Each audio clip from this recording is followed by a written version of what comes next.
Hello everyone, welcome back to my channel Rakshi recipes. இன்னைக்கு லட்டு எப்படி பண்ணுறதுன்னு பார்க்கலாம். ஒரு கப் கடலை மாவு, ஒரு சிட்டிகை பேக்கிங் சோடா, ஒரு சிட்டிகை ஆரஞ்சு ஃபுட் கலர் சேர்த்துருக்கேன். இது எல்லாத்தையும் நல்லா மிக்ஸ் பண்ணி விடுங்க. அரை டம்ளர் தண்ணி சேர்த்துக்கலாம். தண்ணி சேர்த்து கட்டிகள் இல்லாமல் நல்லா மிக்ஸ் பண்ணி விட்டுக்கோங்க. இந்த மாதிரி பதத்தில் இருக்கணும். ஒரு கடாயில் எண்ணெய் சூடு பண்ணிக்கலாம். நான் இன்றைக்கி இந்த மாதிரி வடிகட்டியில் யூஸ் பண்ணிக்கிறேன். நீங்கள் ஜல்லிக்கரண்டியில் கூட இதை பண்ணிக்கலாம். இந்த மாதிரி மாவு சேர்த்து பூந்தி போட்டு எடுத்துக்கலாம். இது ஒரு நிமிஷத்துலேயே நல்லா கிறிஸ்பி ஆகிடும். இதை ரொம்ப ஃப்ரை பண்ண வேண்டிய அவசியம் இல்லை. பாருங்கள், நல்லா கிறிஸ்பி ஆகிடுச்சு. இப்போ இது எல்லாத்தையும் தனியாக எடுத்து வச்சுருங்க. மீதம் இருக்கிற மாவையும் இந்த மாதிரி பூந்தி போட்டு எடுத்துக்கலாம்.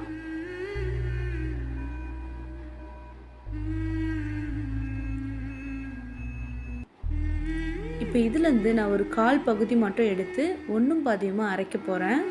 இதுலேருந்து கால் பகுதி எடுத்துக்கிறேன். கொஞ்சமாக எடுத்து இந்த மாதிரி ஒன்றும் பாதியமாக அரைச்சி எடுத்துக்கோங்க. இப்போ ஒரு பேனில் 3/4 கப் சுகர் சேர்த்துருக்கேன். அதே கப்பில் 3/4 கப் தண்ணி சேர்த்துருக்கேன். இப்போ இது எல்லாமே நல்லா கொதிக்கணும். சர்க்கரை கரைஞ்சி கம்பி பதத்துக்கு வரணும். ஒரு சிட்டிகை உப்பு சேர்த்துருக்கேன். ஒரு ஏலக்காவை தட்டி சேர்த்துக்கலாம். பாருங்கள், இப்போ இந்த மாதிரி கம்பி பதம் வரணும்.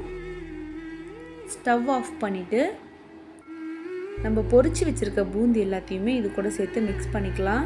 ஸ்டவ் ஆனில் இருக்கக்கூடாது, ஆஃப் பண்ணிக்கோங்க. இந்த மாதிரி எல்லாத்தையும் நல்லா மிக்ஸ் பண்ணி விட்டுக்கோங்க. இந்த பாகு எல்லாத்தையும் அந்த பூந்தி நல்லா அப்சர்வ் பண்ணணும்.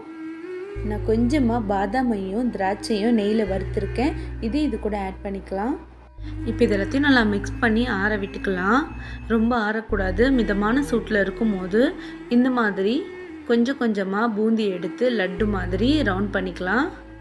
பாருங்கள், ரொம்ப டேஸ்டான லட்டு ரெடி ஆகிடுச்சு.